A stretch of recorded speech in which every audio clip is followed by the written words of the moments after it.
지난밤도 하나님 은혜 가운데 거하게 하여 주시고 새날을 허락하여 주셔서 날마다 저희들의 길과 진리와 생명이 되어 주심을 감사드립니다. 이 아침도 주께서 우리의 눈을 열어 주의 법의 기이함을 보게 하여 주시고 주님께서 진리와 은혜로 충만하게 채워주시고 저희들이 날마다 성령의 충만함으로 승리하게 하여 주옵소서. 예수님 이름으로 기도드립니다. 아멘. 오늘 말씀 사무엘하 3장입니다. 1절에서 16절입니다. 합독하시겠습니다. 사무엘하 3장 1절에서 16절.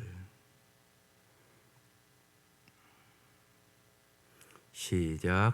사울의 집과 다윗의 집 사이에 전쟁이 오래매 다윗은 점점 강하여지고 사울의 집은 점점 약하여 가니라. 다윗이 헤브론에서 아들들을 낳았으되 맏아들은 암논이라 이스라엘 여인 아히노암의 소생이요 둘째는 기르압이라 갈멜 사람 나발의 아내였던 아비가일의 소생이요 셋째는 압살롬이라 그술 왕 달메의 딸 마아가의 아들이요 넷째는 아도니아라 학기스의 아들이요 다섯째는 스바디아라 아비달의 아들이요 여섯째는 이드르암이라 다윗의 아내 에글라의 소생이니 이들은 다윗이 헤브론에서 낳은 자들이더라. 사울의 집과 다윗의 집 사이에 전쟁이 있는 동안에 아브넬이 사울의 집에서 점점 권세를 잡으니라. 사울에게 첩이 있었으니 이름은 리스바요 아야의 딸이더라. 이스보셋이 아브넬에게 이르되 내가 어찌하여 내 아버지의 첩과 통간하였느냐 하니 아브넬이 이스보셋의 말을 매우 분하게 여겨 이르되 내가 유다의 개 머리냐? 내가 오늘 당신 아버지 사울의 집과 그의 형제와 그의 친구에게 은혜를 베풀어 당신을 다윗의 손에 내주지 아니하였거늘 당신이 오늘 이 여인에게 관할 허물을 내게 돌리는도다. 여호와께서 다윗에게 맹세하신 대로 내가 이루게 하지 아니하면 하나님이 아브넬에게 벌 위에 벌을 내리심이 마땅하니라. 그 맹세는 곧 이 나라를 사울의 집에서 다윗에게 옮겨서 그의 왕위를 단에서 브엘세바까지 이스라엘과 유다에 세우리라 하신 것이니라 하매 이스보셋이 아브넬을 두려워하여 감히 한마디도 대답하지 못하니라. 아브넬이 자기를 대신하여 전령들을 다윗에게 보내어 이르되 이 땅이 누구의 것이니까 또 이르되 당신은 나와 더불어 언약을 맺사이다.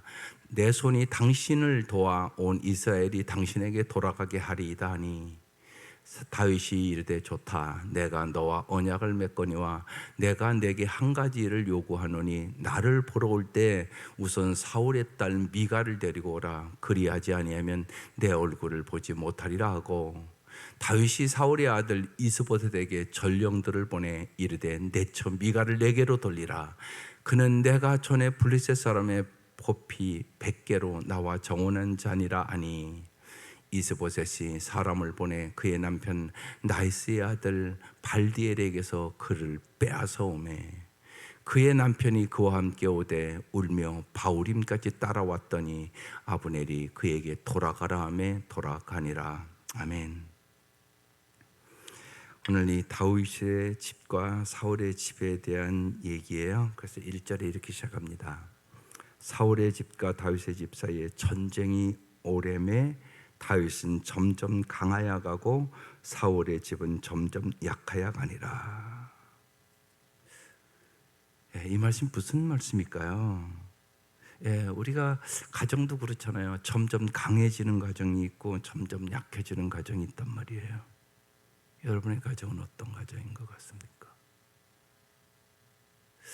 내 가정은 점점 강해지고 있는가? 점점 약해지고 있는가? 또 이 나라는 점점 강해지고 있는가? 점점 약해지고 있는가? 이 생각 깊이 해야 되는 오늘 아침입니다. 하나님은 반드시 하나님의 뜻을 이루어 가세요.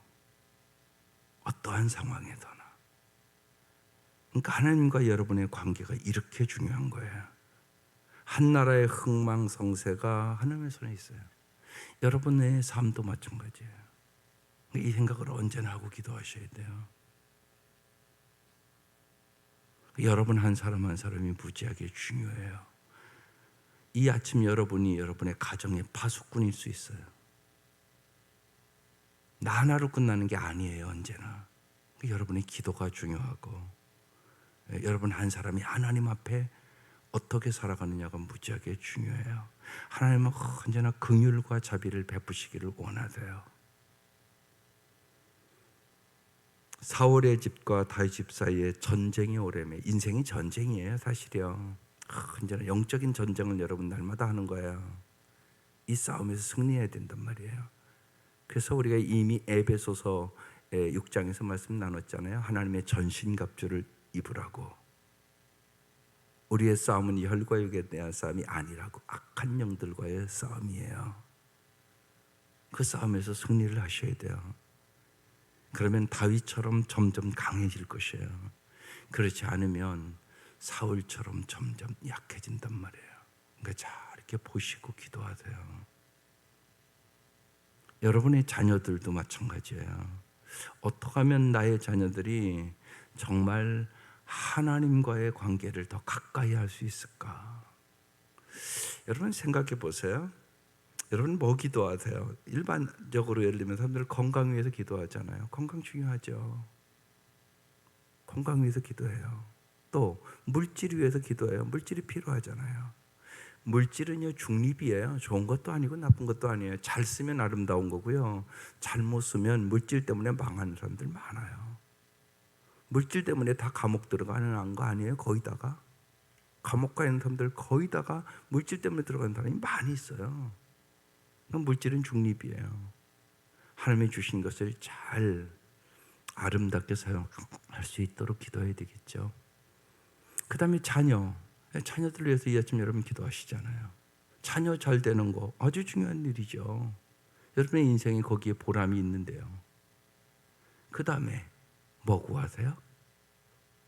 건강 구하고, 물질 구하고, 자녀 구하고, 그 다음 뭐 구하세요? 그 다음에 여러분이 구할 것이 지혜를 구하세요. 지혜로운 사람이 하나님을 구해요. 하나님을 안 구하고 예수 믿어도 하나님 주시는 것만 구해요. 아니요. 그럼 우상숭배예요, 여러분. 교회 나오지만 하나님보다 다른 걸 더 사랑한다고요. 그래서 반드시 하나님과 하나님의 말씀에 여러분 기초를 놔야 돼요. 그러기 위해서 지혜를 구해야 돼요. 지혜. 우린 지혜가 부족해요. 눈에 보이는 건지 단 줄 알아요. 아니에요. 그래서 정말 하나님의 지혜를 구해야 돼요. 솔로몬이 지혜 구한 거 다 아시잖아요. 솔로몬이 지혜를 구하니까 하나님이요 구하지 않은 부귀영화 다 주시잖아요. 왜 그 법칙을 우리가 몰라요? 어리석어서 자꾸 잊어버리는 거예요. 하나님의 지혜를 구하면 나머지는 다 얻을 수 있는 거라고 솔로몬이 우리에게 증거해 주는 거예요. 솔로몬이 지혜를 구하잖아요. 그러니까 하나님이 딱 얘기하잖아요. 네가 구하는 게 내 마음에 맞다고. 네가 구하지 않은 부귀영화도 다 줄게. 이게 하나님의 마음이에요. 그래서 마지막으로 제일 중요한 게요. 영적인 축복이에요. 그래서 하나님을 가까이 함이 최고의 복이라고 얘기를 하는 거예요. 영적인 축복을 얻지 못하잖아요. 그러면 나머지 것도 다 의미가 없어져 버려요. 이거와 마찬가지예요. 앞에 예를 들면 수백억이 있어도 곱하기 빵 하면 빵이라니까요. 이게 영적인 복이에요. 최고 중요한 일이에요. 그래서 하나님과의 관계가 최고 중요하다고 얘기하는 거예요. 영적인 복, 여기에 언제나 초점을 맞춰야 돼요. 다윗과 사울의 차이가 거기에 있잖아요. 성경에 생각해 보세요. 사울, 다윗, 솔로몬. 이전에 어린이들 여름 성경학교 할 때 그 공부를 했어요. 사울은 무심으로 하나님을 섬겼던 사람이에요. 하나님에 대해서 잘 몰라요. 그러니까 하나님 말씀대로 안 살아요. 자기 맘대로 살아요. 가다가 쫄딱 망한 사람이 사울이에요. 솔로몬은요, 지혜를 얻어서 잘 나가다가 이방 여인들을 많이 얻어요. 정치적으로 이제 하나님보다 정치적인 놀이를 했다는 얘기예요. 그게 옛날에 이방 여인을 얻는다는 얘기는 반심으로 하나님을 믿었던 사람이에요. 결국은 그 나라 반쪽 나요.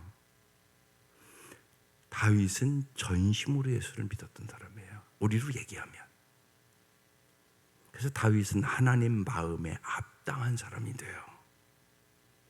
그래서 끊임없이 다윗을 통하여 하나님께서 역사하심을, 오늘도 그래서 다윗은 점점 강하여 가고 사울의 집은 점점 약하여 가니라. 이것이 어디의 문제냐? 하나님과의 관계의 문제예요. 이렇게 생각하면 여러분이 어떻게 기도해야 될 것인가를 잘 생각하세요. 하나님과의 관계가 제일 중요해요. 그것부터 기도를 하세요. 그렇지 않으면 우리는 자꾸만 다른 걸 우선순위로 건강, 물질, 출세, 취직 이런 걸 가지고 먼저 기도를 한단 말이에요. 그것도 중요해요. 안 중요하다는 얘기는 아니에요. 우리에게 필요하죠. 근데 여러분이 그것이 먼저면 점점 약해져요. 그게 사울의 삶이에요. 사울은 점점 하나님부터 멀어져요. 다윗은 죄 졌잖아요. 우리 안에 밧세바를 간음하고 그 남편 살인하고 이 엄청난 죄잖아요. 그런데 나단 선지가 얘기할 때 즉각 회개하거든요. 그 순간부터 그는 하나님 앞에 가까이 와요. 그래서 하나님 마음에 합한 사람이 돼요. 여러분 자신과 여러분 자녀들이 하나님을 가까이 하는가 멀리 하는가 잘 보고 기도하세요. 그게 중요한 문제니까요. 다윗처럼 하나님 정말 하나님을 가까이 할 수 있도록, 정말 나를 통하여 내 가정을 구원하시고 내 사랑하는 사람들이 정말 하나님 주신 그 복을 받을 수 있도록 기도하세요. 그게 중요해요. 그래서 오늘 이 1절의 말씀이 참 중요한 말씀이에요. 다윗의 집은 점점 강하여 가고, 점점 강해야 되겠잖아요. 사울의 집은 점점 약하여 가니라. 인간은 누구나 다 약해요. 그런데 다윗도 보세요. 다윗이 헤브론에서 낳은 아들들의 이름이 2절부터 쫙 돼 있어요. 왜 이거 기록해 놨을까요? 이게 인간의 모습이에요. 신명기 17장 10절에 많은 아내를 두지 말라 이렇게 써 있다고요. 그런데 다윗도 말씀을 어기면서 지금 여러 아내를 얻었다 이 얘기를 나와요. 그리고 신기하게 여기 보세요. 그러니까 아들들의 어머니의 이름이 쭉 기록되어 있어요.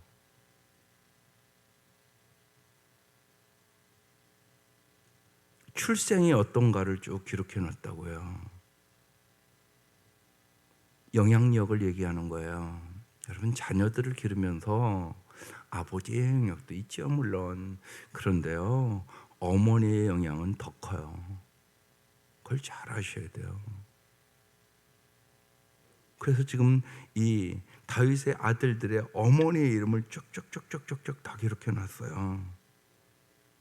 사실 이 모습은요, 다윗이 하나님의 말씀대로 살지 않고 영적으로 무너지는 다윗의 모습을 보여주고 있어요. 여기서 우리가 잘 알아야 돼. 인간은 완전한 사람이 없어요. 인간은 누구나 환경에 무너지기 쉽고요, 언제나 사람을 보고 무너지기 쉬워요. 그게 인간이에요. 그걸 잘 아셔야 돼요. 다윗만 그런 게 아니라 우리 모두가. 인간은 연약하다. 그리고 한계가 있다. 여기서 잘 깨달아야 되는 것이 하나님의 은혜가 아니면 바로 살 수 없어요. 그게 인간이에요. 그래서요, 은혜가 없으면 살 수 없네. 그렇게 찬송 드리는 거예요. 날마다 은혜를 구하세요. 은혜가 임하지 않으면 사람답게도 못 살아요. 오늘 그 모습이 오늘 보여주거든요. 그래서 다윗이 헤브론에서 낳은 아들들, 하나님의 말씀을 지금 벗어나는 다윗의 모습을 쭉 기록해 있어요. 그 다음에 이제 아브넬과 이스보셋의 갈등에 대해서 6절 이하에 나와요. 사울의 집과 다윗의 집 사이에 전쟁이 있는 동안에 아브넬의 사울의 집에서 점점 권세를 잡으니라 그랬어요. 이건 무슨 얘기냐 하면은요, 이제 다윗은 헤브론에서 이제 왕의 역할을 하고, 이제 사울의 집에서는 이스보셋이 이제 왕 노릇을 하는 거예요. 그런데 이스보셋이 꼭두각시예요. 7절에 사울에게는 첩이 있었으니 이름은 리스바요 아야의 딸이더라 이렇게 써 있는데, 이스보셋이 아브넬에게 이르되 내가 어찌하여 내 아버지의 첩과 동간하였느냐. 이제 사울은 죽었잖아요 지금. 근데 사울의 첩과 이 아브넬이 동간했다고 얘기를 하는 거예요. 그러니까 이제 이스보셋이 네가 어찌 내 아버지의 첩을 동간하느냐. 그러니까 8절에 아브넬이 이스보셋의 말을 매우 분하게 여기 이르되 내가 유다의 계머리냐? 내가 오늘 당신 아버지의 사울의 집과 그의 형제와 그의 친구에게 은혜를 베풀어 당신을 다윗의 손에 내어주지 아니하였거늘 당신이 오늘 이 여인에 관한 허물을 내게 돌리는도다. 이렇게 얘기를 해요. 그러니까 모든 권세는 지금 누가 갖고 있어요? 아브넬이 갖고 있어요. 이 이스보셋은 왕인데 꼭두각시예요. 그런데 여기서 이것은 단순히 성적인 관계가 있다 이런 의미가 아니에요. 이 시대의 이 배경은 뭐냐면 사울의 첩을 통간한 이유는 지금 아브넬이 나는 사울과 동격이야 이 소리예요. 이게 정치적인 이 배경이 깔려 있는 거예요 이게. 그래서 오늘 말씀에 다윗도요 사울을 사랑해서 데려왔겠어요? 오늘 마지막 절 보면 사울을 데려오잖아요. 사울이 미가를 데려오잖아요. 이건 쉬운 얘기로 아브넬이 나 사울과 동격이야 지금 그런 행동을 범한 거예요. 이 행동 자체가 이 시대의 풍습이에요 이게. 그러니까 지금 이 이스보셋은 왕인데 아무런 의미 없는 거예요. 그러면서 이래요. 여호와께서 다윗에게 맹세하신 대로 내게 이루게 하지 아니하면 하나님이 아브넬에게 벌 위에 벌을 내리심이 마땅하니라. 그 맹세는 이 나라를 사울의 집에서 다윗에게 옮겨서 그의 왕위를 단에서 브엘세바까지 이스라엘과 유다에 세우리라 하신 것이니라 하며 11절에 이스보셋이 아브넬을 두려워하여 감히 한마디도 대답하지 못하니라. 그러니까 실제 권세자는 누구예요? 아브넬이에요. 그러니까 네가 어찌 내 아버지의 첩을 동반했느냐. 그러니까 아브넬이 쉬운 얘기로 너 죽고 싶냐? 그런 소리예요. 그러니까 한마디도 두려워서 죽을까 봐 얘기를 못했다. 그런 말씀이에요. 그 다음에 이제 12절 이하에 보면 이제 아브넬이 다윗과 협상을 해요. 아브넬이 자기를 대신하여 전령들을 다윗에게 보내어 이 땅이 누구 것입니까? 또 이르되 당신이 나와 더불어 언약을 맺사이다. 내 손이 당신을 도와 온 이스라엘이 당신에게 돌아가게 하리이다 하니. 이제 아브넬이 그렇게 얘기를 해요. 이제 그래서 쉬운 얘기로 우리나라 같이 지금 남북이 갈려 있는 거예요. 통합하게 해주겠다 그렇게 얘기를 하는 거야. 그러니까 다윗이 좋다. 내가 너와 언약을 맺거니와 내가 내게 한 가지를 요구하노라. 나를 보러 올 때 우선 사울의 딸 미가를 데리고 오라. 그리하지 않으면 내 얼굴을 보지 못하리라 하고 이렇게 써 있어요. 왜 미가를 데려오라고 그럴까요? 이미 있잖아요. 미갈은 지금 다른 사람한 아내가 돼서 사는 사람이에요. 그 밑에 써 있어요. 다윗이 사울의 아들 이스보셋에게 전령들을 보내 이르되 내 처 미갈을 내게로 돌리라. 그는 내가 전에 블레셋 사람의 포피 100개로 나와 정원한 자니라 하니 이스보셋이 사람을 보내 그의 남편 나이스의 아들 발디엘에게서 그를 빼앗아 오매. 여기 잘 보세요. 어떻게 했다고요? 그의 남편이 발디엘이에요. 근데 그 남편에서 벌써 옛날에 다윗이 미갈을 버렸다고요. 그래서 다른 곳에 시집을 가서 발델이라는 사람과 오랫동안 살았다고요. 근데 여기 보세요. 그를 빼앗아 왔다고 써 있잖아요. 지금 사랑해서 데려온 걸까요? 그게 아니란 말이에요. 자기의 왕권을 위해서 지금 미갈을 빼앗은 거라고 해요. 이것도 정치적으로. 그러니까 참 슬픈 장면이 나와요. 그의 남편이 그와 함께 오되 울며 바후림까지 따라왔더니 아브넬이 그에게 돌아가라 하며 돌아가니라. 여기서 여러분 중요한 일이 있어요. 여러분은 정말 사람을 소중히 여기십니까? 그렇지 않으면 사람을 이용합니까?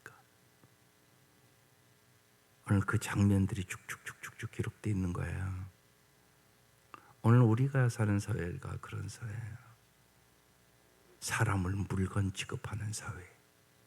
이게 물질주의 사회들이에요. 그러니까 이용해 먹는 거죠. 사람을 이용해 먹는 거예요. 필요하면 이용하고 안 필요하면 버리고. 이게 물질주의의 사회예요. 사람을 소중히 여기는 것이 아니라 물질을 소중히 여겨요.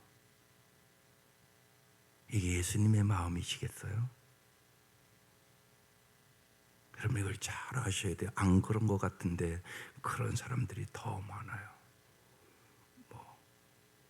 정치가는 정치하는 것 보면 다 그거 보이잖아요. 똑같아요. 그러니까 우리가 역사를 잘 알아야 돼요. 언제나 역사의 힘이 나타난 일이에요. 네. 다윗과 같은 사람도 오늘 다윗이 영적으로 좀 무너지는 장면이 지금 오늘 보여주고 있어요. 네. 아내들을 많이 두는 거 이거 하나만 하지 말라는 것도 좀 하고 있거든요. 잘한 것은 다윗이 지금 잘한 것은 다윗은 그러니까 싸워서 평화를 얻으려고 하지 않아요. 그건 다윗이 잘하는 일이에요. 그렇지만 오늘 여기 다윗도 어김없이 아브넬과 별로 다를 바가 없어요. 아브넬은 자기의 권력을 위해서 지금 이스보셋을 무시하고 사울의 첩을 통간하고 그리고 지금 다윗과 타협하면서 뭐 하려고 그러는 거예요? 자기 권력을 유지하려고 권력을 잡으려고 지금 협상을 하는 아브넬의 모습이에요.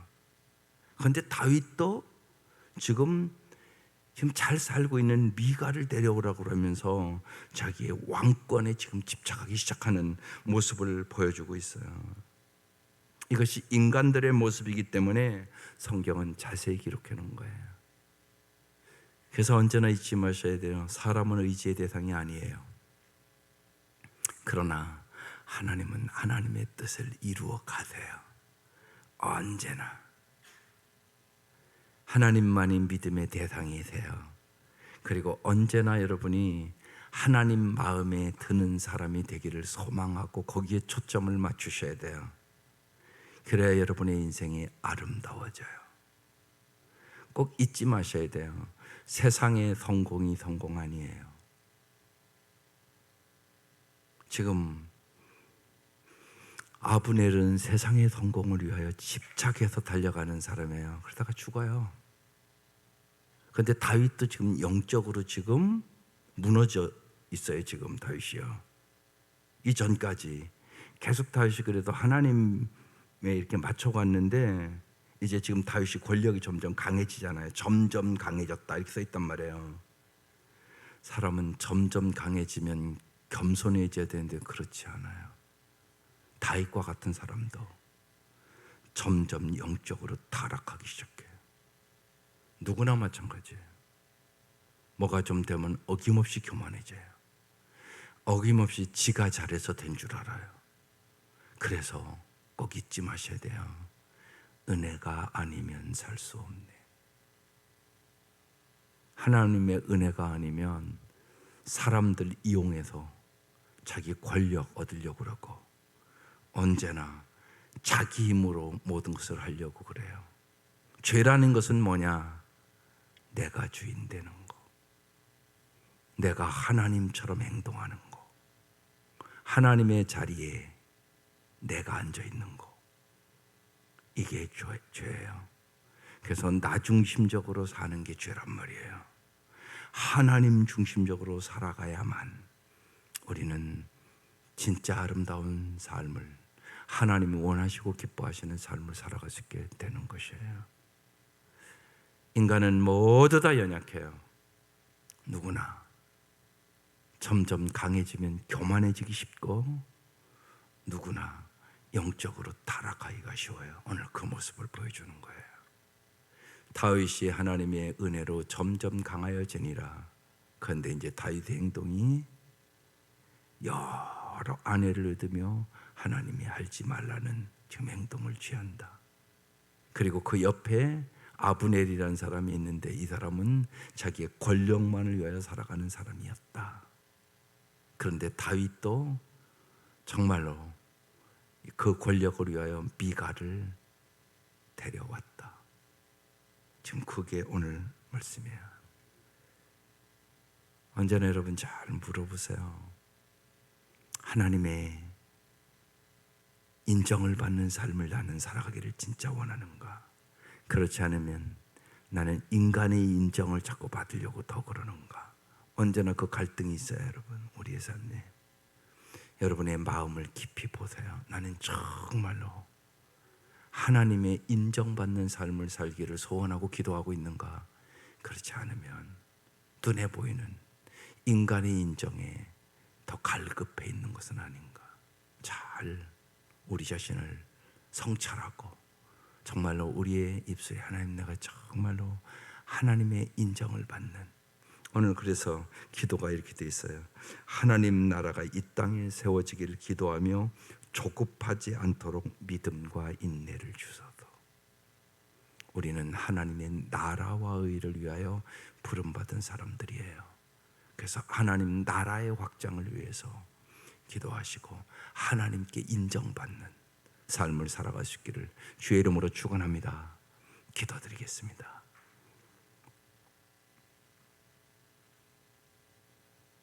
하나님 아버지, 인간은 어김없이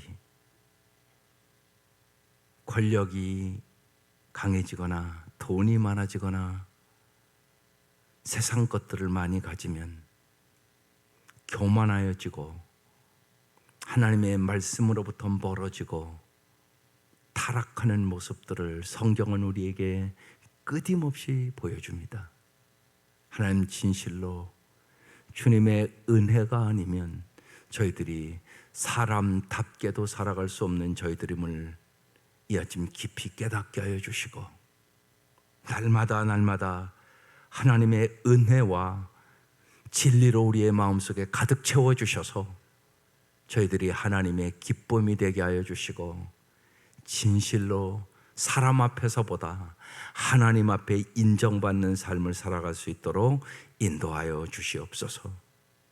하나님, 우리가 날마다 건강을 위해서도 물질을 위해서도 자녀를 위해서도 간구하지만 무엇보다도 하늘의 지혜를 사모하게 하여 주시고, 무엇보다도 하나님과의 관계가 가장 중요함을 깨닫게 하여 주셔서 진실로 하나님과 친밀한 관계를 가질 수 있도록 축복하여 주옵소서.